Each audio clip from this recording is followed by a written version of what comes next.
ላይቭ ስትሪሚንግ አፕ ስንሰራ ግዴታ ማወቅ ያሉብን 5 ነገሮች። ሰላም እንዴት ናችሁ? ዩቲዩብ ነው። ኦንላይን ስራዎችን እና ቴክ ኢንፎዎችን ወደ እናንተ የምናደርስበት።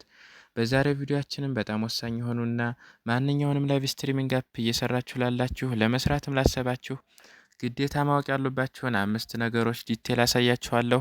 የሁላችሁም ጥያቄዎች ናቸው። እነዚህ 5 ነገሮችም ስቴፕ ባይ ስቴፕ እናያቸዋለን።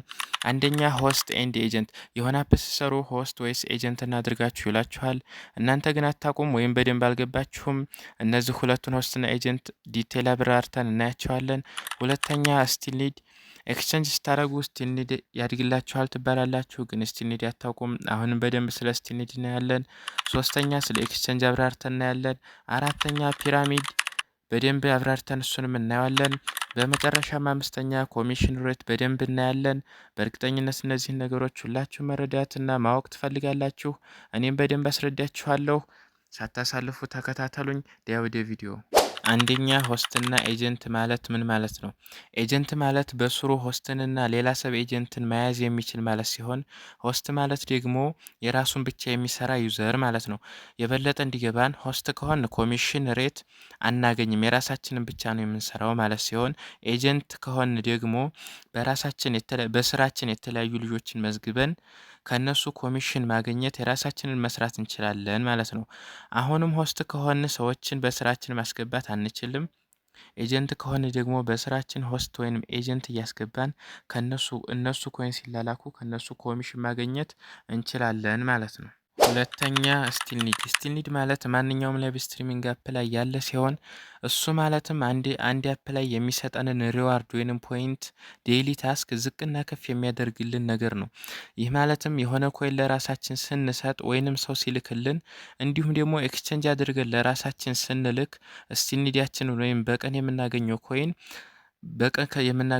ከፍ ይላል ማለት ነው። ለምሳሌ ጂሚ አፕ ላይ በቀን 500 የሚሰጠን ከሆነ 20 ሺህ ኮይን ጊፍት ብንሰጥ ወይንም ለራሳችን ብንሰጥ በቀን የምናገኘው ከ500 ወደ 1300 ዴሊ ታስካችን ለ7 ቀን ያህል ያድጋል ማለት ነው።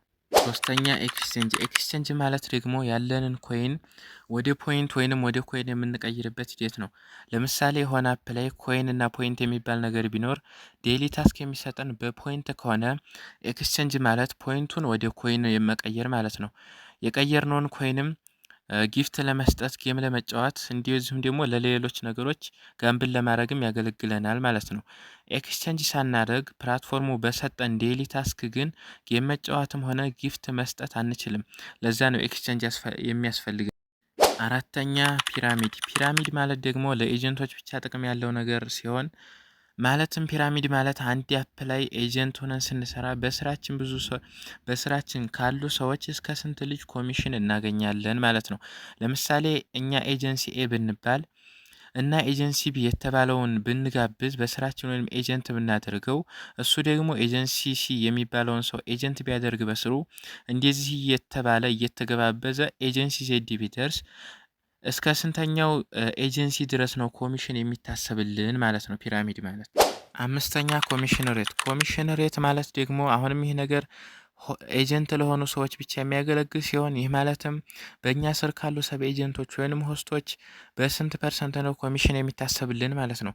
አብዛኛውን አፖች በ4% በዲ ኤጀንሲ ሌቭል ይጀምራሉ።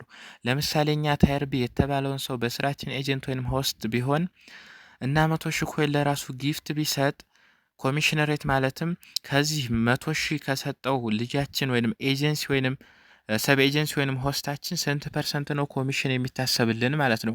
ለምሳሌ በ4% ያህል ብናስበው 4000 ኮይን ኮሚሽን እናገኛለን ማለት ነው። ለዛሬው ይዤላችሁ የመጣሁት ቪዲዮ ይህንን ይመስል ነበር። እንደወደዳችሁ ተስፋ አደርጋለሁ።